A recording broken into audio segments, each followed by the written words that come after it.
Hello everyone, in this video, I will show you how to fix the Valorant VAN9003 UEFI error. Start by pressing the Windows key and R on your keyboard. A small box will appear. Type MSInfo32 and press Enter. This opens the System Information window. Look for two values. The first one is BIOS mode. If it says UEFI, that part is correct. If it says Legacy, then you will need to change it later. Now look for Secure Boot State. If it says On, then Secure Boot is already enabled. If it says Off or Unsupported, you will also need to fix that. If any of these settings are not correct, restart your computer.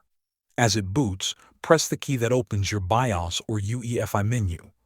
Once inside the BIOS, look for the boot menu.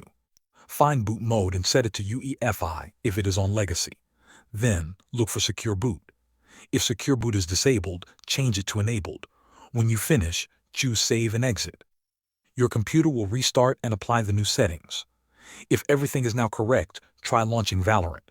The VAN9003 error should be gone. Thanks for watching.